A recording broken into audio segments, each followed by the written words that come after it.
नमस्कार दोस्तों, मैं हूं डॉक्टर मरीश कारी। आपका अपने YouTube चैनल डॉक्टर कारी पर स्वागत करता हूं। आज की इस वीडियो में हम बात करेंगे होम्योपैथी दवाई एबीस्कैन के बारे में। एबीस्कैन के पूरे नाम की बात करें तो एबिस कैनेडेंसिस इसे बोलते हैं।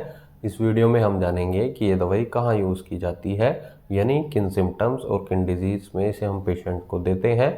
जानने के लिए वीडियो पूरा देखिए। अगर आप हमारे चैनल पर नए हैं तो चैनल को सब्सक्राइब कर लें ताकि आने वाली हेल्थ रिलेटेड वीडियोस से आप अपडेटेड रहें। एबीस्कैन के यूजेस की बात करें तो इसे क्रोनिक गैस्ट्रिक अफेक्शन में दिया जाता है, यानी पेट के पुरानी बीमारियों में इसे दिया जाता है। यूटेराइन डिसऑर्डर में इसे दिया जाता है, यानी ये दवाई यूटेराइन से संबंधित परेशानियों में हम महिलाओं को देते हैं। इसके अलावा ये दवाई इंडाइजेशन और एसिडिटी में पेशेंट को दी जाती है। लीवर की बीमारियों में ये दवाई पेशेंट को हम देते हैं। दोस्तों, इन बीमारियों में इसके जो कॉमन सिम्टम्स देखने को मिलते हैं, यानी जो गाइडिंग सिम्टम्स होते हैं, इन सिम्टम्स की बात करें तो पेशेंट बहुत कमज़ोर महसूस करता है, हमेशा लेटा रहता है।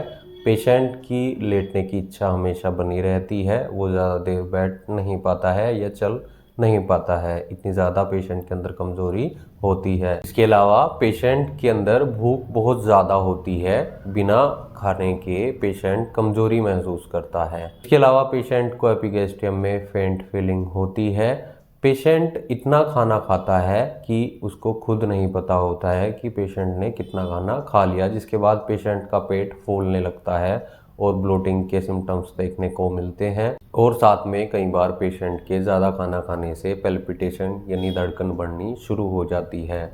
ऐसे केस में अगर पेशेंट को ये दवाई दी जाए तो उसमें काफ़ी राहत मिलती है। दोस्तों, अगर पेशेंट के खाने की बात करें तो पेशेंट को मीट की क्रेविंग होती है, यानी मांस की क्रेविंग होती है। पिकल यानी अचार की क्रेविंग होती है। गाजर सलजम जैसी पदार्थों की पेशेंट को क्रेविंग होती है। असल में कुल मिलाकर देखा जाए तो पेशेंट बिना खाने के कमजोरी महसूस करता है, और जब खाना खाने बैठ जाता है तो उसको खुद भी नहीं पता होता है। यानी जितनी उसकी इच्छा होती है तो पेशेंट उतना खाना खाता रहता है, लेकिन पेशेंट इतना खाना खाता है कि वो पच नहीं सकता है, यानी डाइजेस्ट सही से नहीं हो पाता है, जिसके बाद पेशेंट को इंडाइजेशन की शिकायत आती है और एसिडिटी की शिकायत आती है, और साथ में पैल्पिटेशन भी देखने को मिलती है। इसी के साथ अगर पेशेंट को कोई लीवर से संबंधित परेशानी हो, यानी फैटी लीवर हो या जॉन्डिस हो, और ये सिम्टम्स देखने को मिलते हो, यानी पेशेंट के अंदर कमजोरी भी हो और भूख भी बहुत ज़्यादा लगती हो, तो ऐसे लोगों में ये दवाई देने से उसमें काफ़ी